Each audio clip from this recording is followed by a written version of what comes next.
അമൃത് Veni hair elixir presents daily news പ്രഭാത വാർത്തകൾ powered by Pulimoottil Silks KSFE. ഈ ആണുങ്ങൾക്ക് മാത്രം എന്താ ഇത്ര അധികം നെറ്റ് കെയറിലും ഹെയർ ലോസ് ഒക്കെ ഉണ്ടാവണേ? ആണുങ്ങളുടെ ഹെയർ ലോസിന്റെ മേജർ റീസൺസ് തന്നെ ഡിഫറെന്റ് ആണ്. സ്കാൽപ്പിലുള്ള 5 ആൽഫ റിഡക്ടേസ് എന്ന എൻസൈം നിങ്ങളുടെ ഹോർമോണുമായി ചേർന്ന് ഹെയർ ഫോളിക്കിൾസിനെ ചുരുക്കുന്നു. Amrit Veni hair elixir for men use ചെയ്യൂ. പുരുഷന്മാർക്ക് വേണ്ടി ബയോടെക്നോളജി പ്രകാരം പ്രത്യേകം ഡെവലപ്പ് ചെയ്തത്. നമസ്കാരം, ഞാൻ ഡെയ്സി ബിജു. ഡെയിലി ന്യൂസിന്റെ പ്രഭാത വാർത്തകളിലേക്ക് സ്വാഗതം. ഇന്ന് മാർച്ച് 31 തിങ്കളാഴ്ച. സംസ്ഥാനത്ത് ഇന്ന് ചെറിയ പെരുന്നാൾ. റമദാൻ 29 നോമ്പുകൾ പൂർത്തിയാക്കിയാണ് വിശ്വാസികൾ ചെറിയ പെരുന്നാൾ ആഘോഷിക്കുന്നത്. മാസപ്പിറവി ദൃശ്യമായതായി സംയുക്ത മഹല്ല ഖാസി ഇബ്രാഹിമുൽ ഖലീൽ ബുഖാരി തങ്ങൾ, പാണക്കാട് സാദിഖ് അലി ശിഹാബ് തങ്ങൾ, പാളയം ഇമാം ഡോക്ടർ VP സുഹൈബ് മൌലവി എന്നിവർ അറിയിച്ചു. ചെറിയ പെരുന്നാൾ പ്രമാണിച്ച് ഡെയിലി ന്യൂസിന്റെ ഇന്നത്തെ ടെക്സ്റ്റ് വീഡിയോ സായാഹ്ന വാർത്തകൾ ഉണ്ടായിരിക്കുന്നതല്ല. ഏവർക്കും ഡെയിലി ന്യൂസിന്റെ ഈദ് ആശംസകൾ. വിവിധ മേഖലകളിൽ നേട്ടം കൈവരിച്ച മലയാളികളെ മൻ കി ബാത്തിൽ പ്രശംസിച്ച് മോദി. ഖേലോ ഇന്ത്യ ദേശീയ ഗെയിംസിൽ സ്വർണ്ണ മെഡൽ നേടിയ ജോബി മാത്യുവിനെയും മലയാളി റാപ്പർ ഹനുമാൻ കൈൻഡിനെയുമാണ് മോദി മൻ കി ബാത്തിൽ പ്രശംസിച്ചത്. മലയാളത്തിൽ വിഷു ആശംസയും ഈദ് അടക്കം വരാൻ പോകുന്ന ആഘോഷങ്ങൾക്കുള്ള ആശംസകളും നേർന്നാണ് മൻ കി ബാത്തിന്റെ 120ാം എപ്പിസോഡ് പ്രധാനമന്ത്രി നരേന്ദ്രമോദി തുടങ്ങിയത്. ലഹരി മാഫിയയ്ക്കെതിരെ മാത്രമല്ല, കുട്ടികളെ അതിക്രമങ്ങളിലേക്ക് തള്ളിവിടുന്ന സാമൂഹിക സാഹചര്യങ്ങൾക്കെതിരെയും ജാഗ്രത വേണമെന്ന് ഓർമ്മിപ്പിച്ച മുഖ്യമന്ത്രി പിണറായി വിജയൻ. മനുഷ്യരൂപം മാത്രമുള്ള ജീവികളായി കുട്ടികൾ മാറുന്നത് ഒഴിവാക്കണമെന്നും മാറിയ കാലത്തിനനുസരിച്ച് പാഠ്യപദ്ധതി പരിഷ്കരണത്തിനൊപ്പം കുട്ടികളിലെ സമ്മർദ്ദം കുറക്കാൻ സ്കൂളിലെ അവസാന അരമണിക്കൂർ സൂംബ ഡാൻസ് അടക്കം കായിക വിനോദങ്ങൾക്ക് മാറ്റിവെക്കണമെന്നും മുഖ്യമന്ത്രി ഓർമ്മിപ്പിച്ചു. വഖഫ് വിഷയത്തിൽ KCBC നിലപാടിനെ സ്വാഗതം ചെയ്ത് BJP. ജനങ്ങൾ നേരിടുന്ന പ്രശ്നങ്ങൾ പരിഹരിക്കേണ്ടത് രാഷ്ട്രീയത്തിലുള്ളവരുടെ കടമയാണെന്നും കേരളത്തിലെ എല്ലാ MPമാരും വഖഫ് ഭേദഗതി ബില്ലിനെ അനുകൂലിക്കണമെന്ന KCBC നിലപാടിനെ സ്വാഗതം ചെയ്യുന്നുവെന്നും BJP സംസ്ഥാന അധ്യക്ഷൻ രാജീവ് ചന്ദ്രശേഖർ. ഇത് ഏതെങ്കിലും മതത്തിന് എതിരല്ലെന്നും ഭരണഘടനാ അവകാശങ്ങൾ സംരക്ഷിക്കാൻ വേണ്ടിയാണെന്നും രാജീവ് ചന്ദ്രശേഖർ പറഞ്ഞു. വഖഫ് നിയമ ഭേദഗതിയിൽ കടുത്ത നിലപാടുമായി മുസ്ലിം ലീഗ്. ബില്ല് പാസാക്കിയാൽ സുപ്രീംകോടതിയെ സമീപിക്കുമെന്ന് ഹാരിസ് ബീരാൻ MP പറഞ്ഞു. JDUവിനെയും TDPയെയും പിന്തിരിപ്പിക്കാൻ സമ്മർദ്ദം ചെലുത്തുമെന്നും അതിനുള്ള ശ്രമങ്ങൾ നടക്കുന്നുണ്ടെന്നും മുനമ്പം വിഷയവും വഖഫ് നിയമവും തമ്മിൽ ഒരു ബന്ധവുമില്ലെന്നും മുനമ്പത്തുള്ളവരെ തെറ്റിദ്ധരിപ്പിക്കാൻ BJP ശ്രമിക്കുകയാണെന്നും ഹാരിസ് ബീരാൻ പറഞ്ഞു. പ്രതിഷേധങ്ങൾക്ക് പിന്നാലെ മോഹൻലാൽ ചിത്രം എമ്പുരാനിലെ 3 മിനിറ്റ് നീളുന്ന ദൃശ്യങ്ങൾ വെട്ടിമാറ്റാൻ സെൻസർ ബോർഡ് അനുമതി നൽകിയെന്ന് റിപ്പോർട്ടുകൾ. ഇന്നു മുതൽ ചിത്രത്തിന്റെ റീ എഡിറ്റഡ് പതിപ്പായിരിക്കും തിയേറ്ററുകളിൽ പ്രദർശിപ്പിക്കുക. അവധി ദിവസമായിട്ടും റീ എഡിറ്റിന് അനുമതി നൽകാൻ സെൻസർ ബോർഡ് ചേർന്നു. കേന്ദ്ര സെൻസർ ബോർഡാണ് റീ എഡിറ്റിംഗ് നിർദ്ദേശം നൽകിയതെന്നാണ് വിവരം. എമ്പുരാൻ എന്ന ചിത്രം കാണുകയുണ്ടായി എന്നും സിനിമയ്ക്കും അതിലെ അഭിനേതാക്കൾക്കും അണിയറ പ്രവർത്തകർക്കുമെതിരെ വ്യാപകമായ വിദ്വേഷ പ്രചരണങ്ങൾ സംഘപരിവാർ വർഗീയത അഴിച്ചുവിടുന്ന സന്ദർഭത്തിലാണ് സിനിമ കണ്ടതെന്നും മുഖ്യമന്ത്രി പിണറായി വിജയൻ.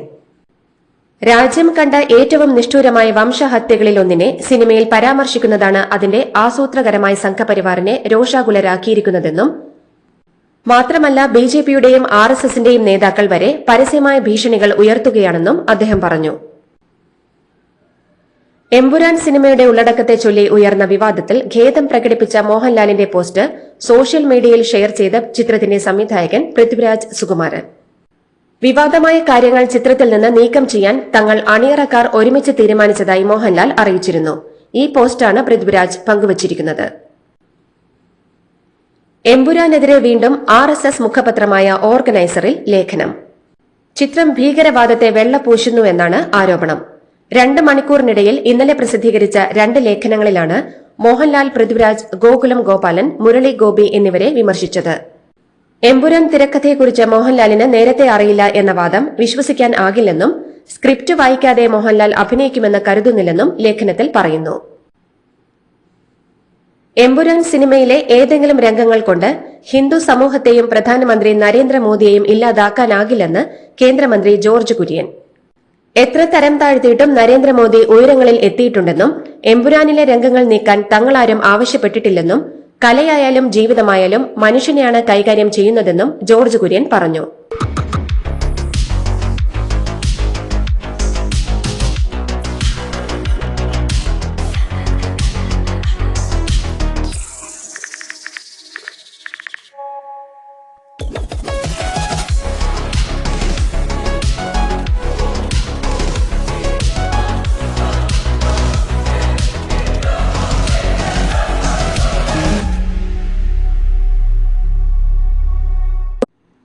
വയനാട് എംപിയും കോൺഗ്രസ് ദേശീയ നേതാവുമായ പ്രിയങ്ക ഗാന്ധിയുടെ വാഹനവ്യൂഹത്തിന് മുന്നിലേക്ക് കാർ ഓടിച്ചു കയറ്റി തടഞ്ഞ യൂട്യൂബർക്കെതിരെ പോലീസ് കേസെടുത്തു. തൃശൂർ എളനാട് മാവുങ്കൽ വീട്ടിൽ അനീഷ് എബ്രഹാമിനെതിരെയാണ് മണ്ണുത്തി പോലീസ് കേസെടുത്തത്. LKG തലം മുതലുള്ള വിദ്യാർത്ഥികൾക്ക് സാങ്കേതിക വിദ്യയിലൂന്നിയ പരിശീലനം നൽകുകയെന്നത് ലക്ഷ്യമെന്ന് മന്ത്രി പി രാജീവ്. ആലങ്ങാട് ഗ്രാമപഞ്ചായത്തിലെ കോട്ടപ്പുറം ഗവൺമെന്റ് LP സ്കൂളിലെ കമ്പ്യൂട്ടർ ലാബിന്റെ ഉദ്ഘാടനം നിർവഹിക്കുകയായിരുന്നു മന്ത്രി. 1 കോടി രൂപ ചെലവഴിച്ചാണ് കോട്ടപ്പുറം സ്കൂളിലെ കമ്പ്യൂട്ടർ ലാബിന്റെ നിർമ്മാണം പൂർത്തിയായത്. മാലിന്യമുക്തം നവകേരളം ജനകീയ ക്യാമ്പയിന്റെ ഭാഗമായി എറണാകുളം മറൈൻ ഡ്രൈവ് ഹരിത ടൂറിസം കേന്ദ്രമാക്കി മാറ്റുന്നതിന്റെ മുന്നോടിയായി ക്ലീൻ ഡ്രൈവ് നടത്തി. കൊച്ചി മുനിസിപ്പൽ കോർപ്പറേഷന്റെ ആഭിമുഖ്യത്തിൽ നടന്ന clean drive Kochi municipal corporation health officer doctor RS Gopakumar ഉദ്ഘാടനം ചെയ്തു. മോഹൻലാലിനൊപ്പം ശബരിമല ദർശനത്തിന് പോയ തിരുവല്ല CI സുനിൽ കൃഷ്ണന് കാരണം കാണിക്കൽ നോട്ടീസ്. ശബരിമല ദർശനത്തിന് മാത്രമാണ് അനുമതി നൽകിയതെന്നും താരത്തിന്റെ സുരക്ഷ സ്വയം ഏറ്റെടുത്ത് പോയത് വീഴ്ചയാണെന്നും കാട്ടിയാണ് നോട്ടീസ് നൽകിയിരിക്കുന്നത്. മാർച്ച് 18-നായിരുന്നു മോഹൻലാലിന്റെ ശബരിമല ദർശനം. ഓപ്പറേഷൻ ഡി ഹണ്ടിന്റെ ഭാഗമായി ശനിയാഴ്ച അറസ്റ്റിലായത് 146 പേർ.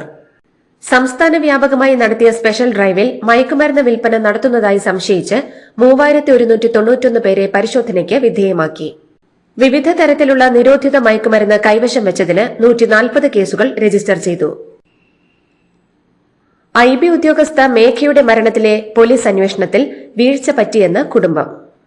സഹപ്രവർത്തകനായ IB ഉദ്യോഗസ്ഥൻ കാരണമാണ് മകൾ ജീവനൊടുക്കിയതെന്ന് ചൂണ്ടിക്കാട്ടിയിട്ടും തിരുവനന്തപുരം പേട്ട പോലീസ് കൃത്യമായി ഇടപെട്ടില്ലെന്ന് അച്ഛൻ ആരോപിച്ചു. വിവാഹ വാഗ്ദാനം നൽകി മലപ്പുറം എടപ്പാൾ സ്വദേശി സുകാന്ത് സാമ്പത്തികമായി ചൂഷണം ചെയ്തെന്നാണ് കുടുംബത്തിന്റെ ആരോപണം.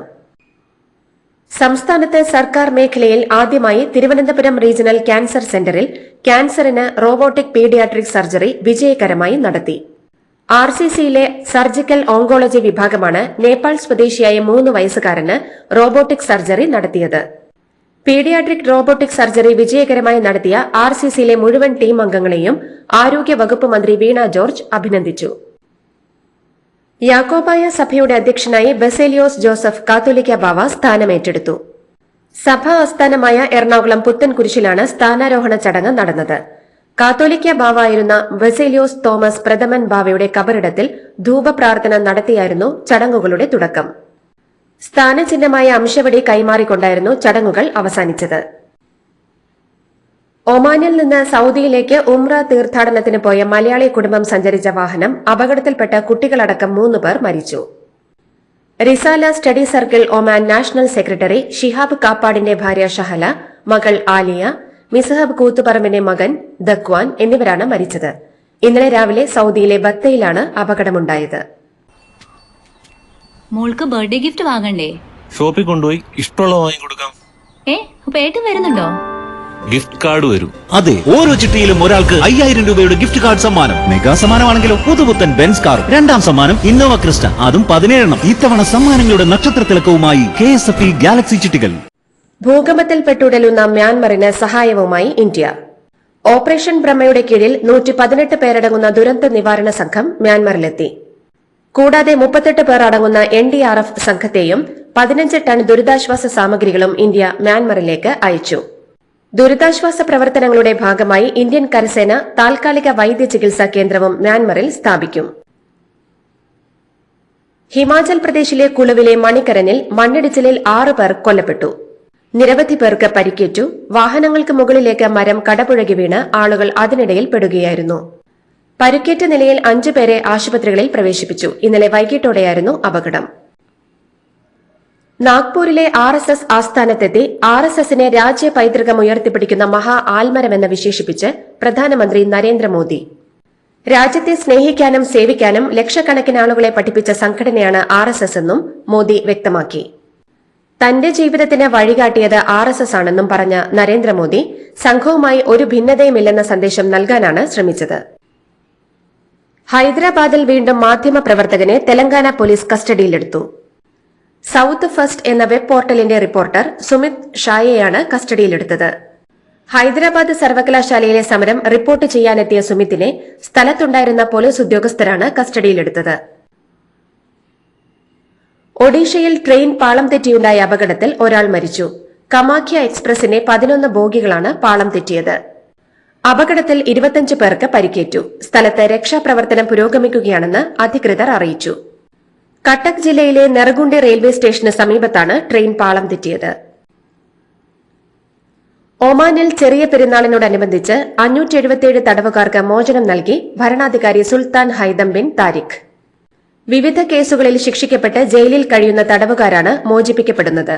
മോചിതരാകുന്ന സ്വദേശികളുടെയും വിദേശികളുടെയും പേര് വിവരങ്ങൾ അധികൃതർ വെളിപ്പെടുത്തിയിട്ടില്ല. യുക്രൈനുമായുള്ള യുദ്ധം അവസാനിപ്പിക്കാനുള്ള ശ്രമങ്ങൾക്ക് റഷ്യൻ പ്രസിഡന്റ് വ്ളാഡിമിർ പുടിൻ തടസ്സം നിന്നാൽ റഷ്യയിൽ നിന്നുള്ള എണ്ണ ഇറക്കുമതിക്ക് 20 മുതൽ 50% വരെ അധിക നികുതി ചുമത്തുമെന്ന് യുഎസ് പ്രസിഡന്റ് ഡൊണാൾഡ് ട്രംപ് ഭീഷണി മുഴക്കി. സമാധാന ശ്രമങ്ങൾക്കിടെ യുക്രൈൻ പ്രസിഡന്റ് വ്ളാഡിമിർ സെലൻസ്കിയുടെ നേതൃത്വത്തെ പുടിൻ ചോദ്യം ചെയ്തതിലുള്ള അമർഷവും ടെലിവിഷൻ ചാനലിനു നൽകിയ പ്രതികരണത്തിൽ ട്രംപ് അറിയിച്ചു. 3ാം തവണയും അമേരിക്കൻ പ്രസിഡന്റാകുമെന്നും 3ാമതും പ്രസിഡന്റായി തുടരുന്നതിനെതിരെയുള്ള ഭരണഘടനാ തടസ്സം നീക്കാനുള്ള മാർഗം തേടുമെന്നും ഡൊണാൾഡ് ട്രംപ്. നിലവിലെ നിയമപ്രകാരം 2 തവണയാണ് ഒരാൾക്ക് പ്രസിഡന്റാകാൻ സാധിക്കുക.